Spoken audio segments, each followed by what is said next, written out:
Most of us feel like life only has two parts, work and getting ready for work.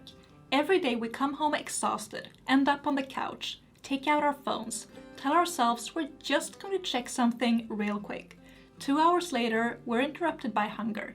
You make dinner, eat in front of the TV, and take out your phone again. You scroll past someone promoting their business. It stings because you wish that you had started yours. A work email comes in and steals your attention. Your brain starts circling and it won't stop. You convince yourself it's already too late, so you go to bed and tell yourself that tomorrow will be different. But it won't. This is what my evenings used to look like 5 years ago before I changed everything to build a business alongside my corporate career as a lawyer. These are the 5 changes that I made that took me from wasting my evenings to making progress, and they all start with doing less, not more. First of all, stop feeling guilty, because expecting yourself to perform as if it's 9 a.m. at 9 p.m. is very hard to achieve, from a purely scientific standpoint. And before I realized that, I refused to accept this struggle, which gave me nothing but stress. So here's what I learned that finally changed me after 20 plus years of constantly pushing myself to do more. There are 2 systems in your brain worth understanding here. Your prefrontal cortex handles strategy, decisions, and creative thinking, which are all required to build a good business. Your basal ganglia, on the other hand, handles routine, repetition, autopilot, which helps you maintain your daily life. After a full day of work, your prefrontal cortex is spent, while your basal ganglia is fine.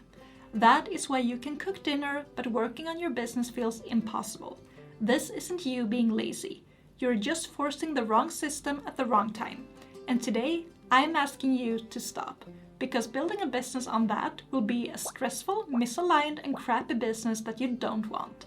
So start being nice to yourself. Once I understood this, I stopped blaming myself for not doing more and started asking myself what I could do with the time that I had. It resulted in a completely new schedule, and each task was aligned with my energy levels, which led to 4 years of consistent daily output. I stopped thinking that I wasn't cut out for having a job and the business at the same time, and I created the business that I could maintain along with a full-time job. But knowing this and doing something about it are 2 different things, and here's where most people get stuck. We understand that hours aren't equally productive, but we still have no idea what to do when we come home on a Tuesday night. But this is also something that you and I can figure out together. So if you want to start building with a clear plan for your next 30 days, you can book a free call with me below.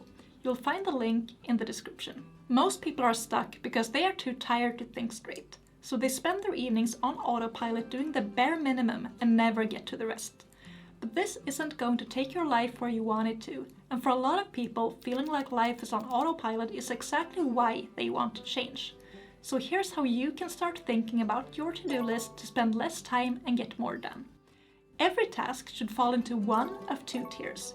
Tier 1 is deep work. Ask yourself the deep questions in life, like, what do you want to get out of your single chance at life? If it's a business that gives you more freedom, continue with direction and strategy. What problem do you want to solve? How are you gonna create value? What are the tasks that you need to execute your vision? And you can use AI to build all of this with you, but it requires your prefrontal cortex at its best. And that doesn't happen at the end of a busy workday. Given the title of this video, this may be counterintuitive, but this work is not for your evenings. Save it for mornings and weekends. That is when a task that takes 3 hours in the evening takes 1 hour. That is how you get more done by working less. Tier 2 is maintenance. This is when you execute your plans, and evenings are great for that. This can look like editing content, life admin, emails, organizing and researching, going to the gym. For everything you don't feel capable of doing at this time, stop pushing and schedule it for a weekend or a morning instead. House chores are tier 2, and you can optimize this as well. Use meal kits, outsource, batch the housework. Don't force a tier 1 task in the evening. It will take 3 times longer and the quality will be lower. The best part about this is that once I started doing the right work at the right time, I realized that half the things I'd been stressing over weren't even necessary. Especially when you figure out the few high leverage activities that will make 10 times the difference instead. Now you know what belongs where, but there's one more thing we can do to ensure that we get more done without letting everything else fall apart. It's easy to delay all the boring stuff like meal prepping, cleaning, gym, and errands to the weekend because you're so tired during the week. But when you do this, your Saturday becomes one giant day when all you do is chores. Without realizing it, you're using one of your 2 best uninterrupted work slots for things that absolutely don't need it. Think about what this actually costs you. If you spend 2 morning hours on chores every Saturday, that's 4 hours of tier 1 time that you're losing every week. Over a year, that's 200 hours. That is enough to get a business off the ground. Design your week ahead of time and ensure that each task falls into the right tier. Be intentional with Saturday and Sunday morning. Try using at least one to build the future you want. Don't clog both with sleeping in, errands, brunches, or being hungover. Keep mornings and weekends clear for tier 1. Get up earlier to get more out of your time before work. Put your schedule on the wall so you can't avoid looking at it. Pack your gym bag the night before. Prepare your work outfit so you don't need to use your precious morning time for it. Maximize your dead time. By this, I mean your commute, your walks, your gym time. Listen to podcasts that solve your next business problem. Take notes on the most important part and figure out how to implement it during your deep work windows. One thing that I have started doing is to grab the transcript from YouTube, put it into Claude, and tell me how to implement it. It takes 5 minutes. Plan the fun stuff for a weekday evening instead of the weekends. Saturday and Sunday, and especially mornings, are your building hours. Protect them like your life depends on it, because it does. So, even if we just got clear on your agenda and how you're gonna execute it, there's still one thing that can break all of this.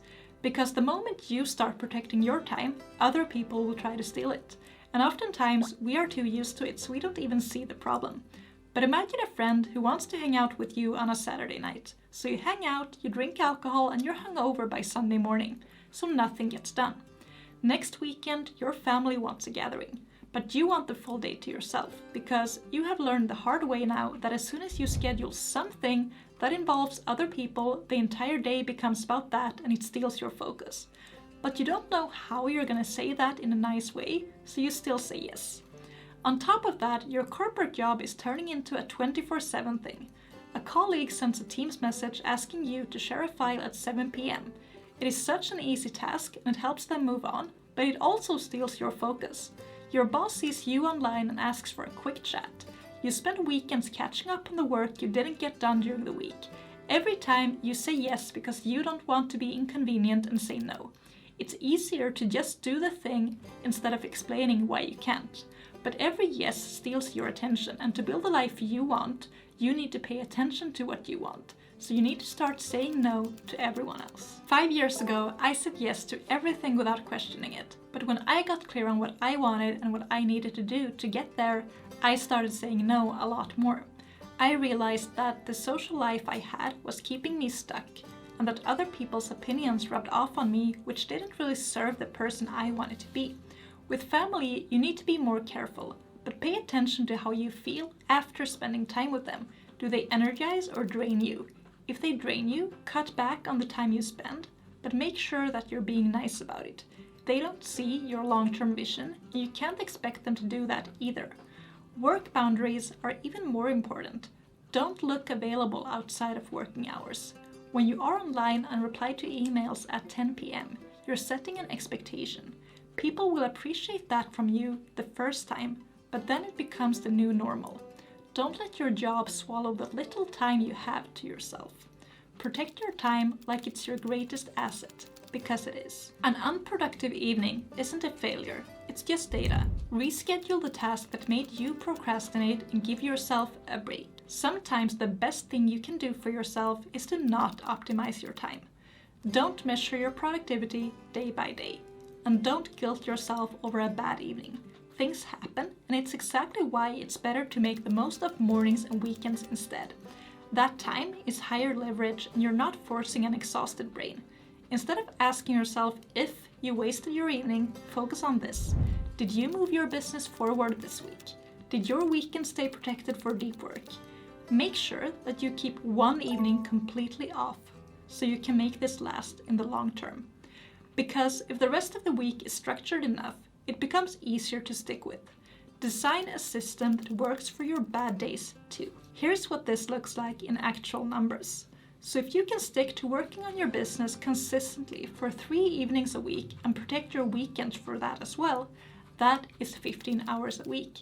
In 6 months, it's almost 400 hours. So if you stick to it, it's enough to change your life. Don't overwhelm yourself with trying to get everything right all at once. Do one thing at a time. Maybe it's reaching out to me to get better at this.